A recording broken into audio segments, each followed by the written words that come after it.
안녕하세요, 유스입니다. 지난 이야기는 이 외딴 섬에 32명의 남자와 단 1명의 여자가 함께 고립되면서 생겼던 사건이었는데요. 이번 이야기는 반대로 여자들이 가득한 이 고립된 섬에 남자는 단 1명뿐이었을 때 일어난 사건입니다.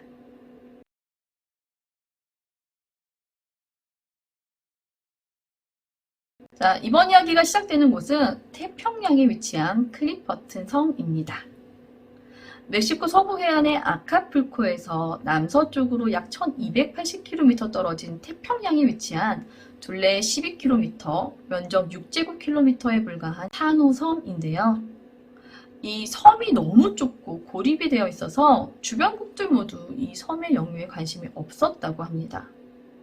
그런데 이후에 이 섬이 구안으로 둘러싸여져 있다는 게 밝혀지면서 주변국인 미국, 멕시코, 프랑스가 서로 영유권을 주장하기 시작해요.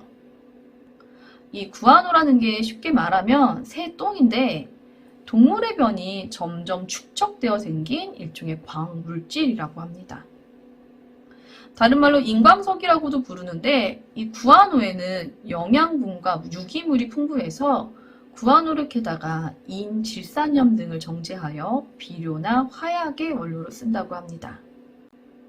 서양의 경우 합성 암모니아라는 것을 개발하기 전까지는 화약 제조에 필요한 질산염을 얻는 주요 자원이 이 구안호였다고 해요.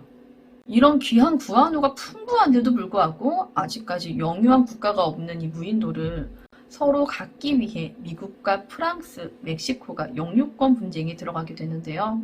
분쟁 중 멕시코가 혼란기에 접어들면서 이 클리퍼튼 섬에 관심을 가질 수 없었다가 19세기 말에 다시 영유권을 주장하면서 멕시코군을 클리퍼튼 섬에 보내 점령하게 합니다. 오늘 이야기는 이 시기에 일어난 사건입니다. 1906년 당시 멕시코의 대통령이었던 포르피리오 디아스 대통령은 이 클리퍼턴 섬의 실효적 지배를 인정받기 위해 섬에 등대를 건설하고 책임장교 라몬 아르노를 필두로 군인들과 아내, 가족 등 약 13명의 사람들을 이주시킵니다. 이후 프랑스의 반발에도 불구하고 멕시코는 자신들 마음대로 이 구안호의 채굴권을 영국에 양도했고 이에 따라 영국의 수십 명의 노동자들이 클리퍼턴 섬으로 이주해 구안호를 채굴하는데요. 이들이 살아가는 데 필요한 물자는 멕시코의 아카풀코 대 후아레스에서 공급되었다고 합니다. 이곳에는 약 100여 명의 사람들이 살아가고 있었는데 1910년 이 멕시코 혁명으로 인해 멕시코 본토의 지원이 끊기며 이곳의 사람들은 사실상 무인도에 고립된 꼴이 되어버리고 맙니다. 자, 그러자 영국의 회사들은 선박을 보내 자신들의 노동자들을 데리고 철수했어요. 이후 1914년 6월 미국의 배가 이곳에 들려서 사람들에게 이 섬을 떠날 것을 제안을 하긴 하는데 마지막으로 남아있던 영국 회사 직원만 떠나게 되며 사실상 이 섬에는 멕시코 군인들과 그들의 가족들만 남게 됩니다. 이들이 이곳에 남게 된 이유는 이곳의 책임장교였던 라몬 아르노가 이곳에서 철수할 필요는 없다. 명령은 명령이다. 라고 선언했기 때문입니다.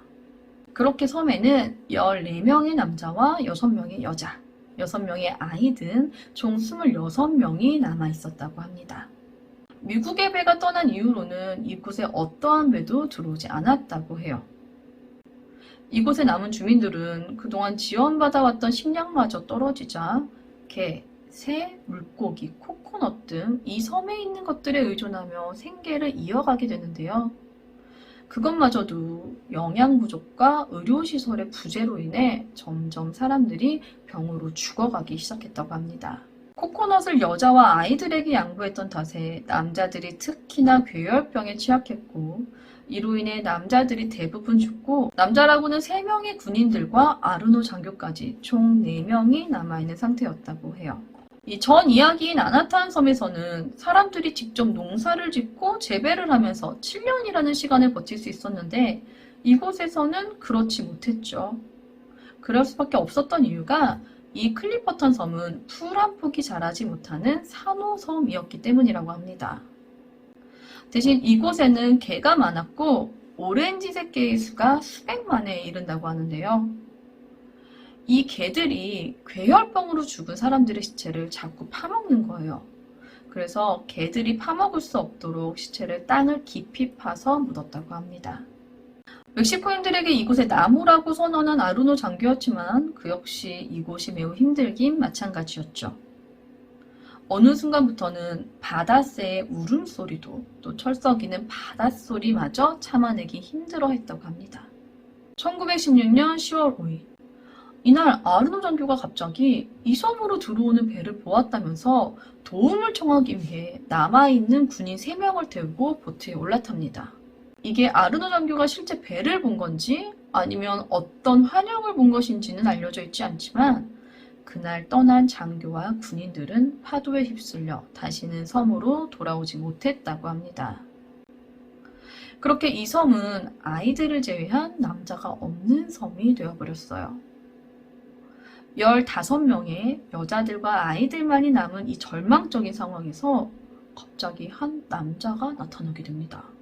더는 불을 밝히지 않는 등대의 등대직이었던 유일한 남성 빅토리아노 알바레스의 등장으로 이 섬의 생존자들의 비극이 시작됩니다.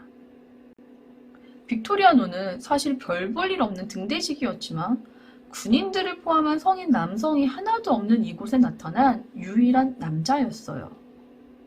처음 그의 등장은 남아있는 여성들과 아이들에게 크나큰 안도감을 주었을 거예요. 빅토리아노는 이곳의 평화를 위해 모든 무기를 바다에 버릴 것을 제안했고 모두가 그의 말에 따릅니다. 하지만 이 모든 것은 이곳의 왕이 되고자 했던 빅토리아노가 완벽한 독재를 위해 자신의 소총 한 자루는 몰래 남겨둔 채 모든 무기를 바다에 버리게 만든 것인데요. 무기가 사라지자 자신이 이곳의 왕임을 자처하고는 이곳에 남은 13살 미성년자를 포함한 모든 여자들을 자신의 성 노예로 삼았다고 합니다. 만일 자신의 말을 거역하는 사람이 있다면 무자비하게 살해하기까지 하는 등 이런 폐악질을 1년 가까이 저지르는데요. 이곳에 비록 여자이지만 6명의 성인 여성들이 존재했어요. 하지만 그럼에도 그동안 그의 말을 따를 수밖에 없었던 것은 일단 그가 가지고 있는 총이 너무 무서웠고 이곳엔 자신들의 아이들도 함께 있었기에 자신뿐 아니라 아이들의 목숨까지도 위험할지 모른다는 생각에 빅토리아노에게 복종할 수밖에 없었던 것이었는데요. 어느 날 갑자기 빅토리아노가 처음 이곳에 왔었던 책임장교 아르노의 아내인 엘리시아 아르노를 자신의 아내로 맞이하겠다고 선언합니다. 매우 당황스러웠지만 이때 엘리시아가 한 가지 결심을 하게 됐다고 해요. 굶어 죽든 빅토리아노에게 죽든 어차피 죽게 되는 건 왜 한 가지다 라는 생각이 든 거죠. 그렇게 엘리시아는 빅토리아노에게 결혼을 준비할 시간을 달라고 한 뒤 남겨진 사람들과 함께 빅토리아노의 살해를 공모하게 됩니다. 1917년 7월 17일 알바레스의 횡포를 더는 참아내지 못했던 여자들이 엘리시아와 티르사 랭돈이라는 여성을 필두로 망치와 도끼를 들어 그를 살해합니다. 이들의 분노가 얼마나 컸는지 빅토리아노의 얼굴이 지지겨졌다고 해요. 그가 살해되고 몇 시간 후 어쩐 일인지 그동안 배라고는 보이지도 않았던 이 섬에서 저 멀리 수평선 위로 배 한 척이 보입니다. 미국의 군함 요크타운호였는데요. 여자와 아이들은 이 배를 향해 신호를 보냈고 이들을 본 선원들이 보트 한 척을 보내 기존 구한호회사가 만들어 놓았던 낡은 부두로 돌아오게 됩니다. 그렇게 이곳에서 살아남았던 전원 모두 요크타운호에 탑승하며 클리퍼턴 섬을 떠날 수 있게 되었는데요. 배에 탑승할 당시 생존자의 수는 성인 4명과 7명의 아이들 뿐이었다고 합니다. 자, 그러니까 이곳에 처음 남아있었던 14명의 남자와 6명의 여자, 6명의 아이, 그리고 등대지기 1명까지 총 27명의 사람들 중 10명의 남자가 괴혈병 등 병으로 사망했고 4명의 남자가 보트를 타고 구조 요청하러 나갔다가 익사했으며 이곳에서 태어난 아이들까지 합쳐 남은 6명의 여성들과 9명의 아이들 중 2명의 여성과 2명의 아이들이 등대직이었던 빅토리아노 알바레스 손에 죽음을 당했던 것이었는데요. 이후 독재자 빅토리아노는 그의 횡포를 참아내지 못했던 남아있는 여인들의 손에 비참한 죽음을 맞이하게 되며 4명의 여인과 7명의 아이들만이 살아남아 이 지옥 같은 클리퍼튼 섬을 빠져나올 수 있었다는 겁니다. 이후 생존자들에 관한 이야기는 더 이상 전해지는 바가 없어요. 그렇다면 이 모든 일의 원흉이 되었던 클리퍼턴 섬 영유권 분쟁은 과연 어떻게 되었을까요? 일단 미국은 몰래 구한호를 채집하다 프랑스에게 걸리면서 우린 아니야 라면서 발을 뺐어요. 이때 당시 멕시코도 혼란기에 접어들면서 이 섬에 관심을 두지 못했는데 이때 1858년 프랑스 나폴레옹 3세가 클리퍼턴 섬을 프랑스령 폴리네시아의 일부로 편입한다는 칙령을 내려 하와이 왕국에 통보했다고 해요.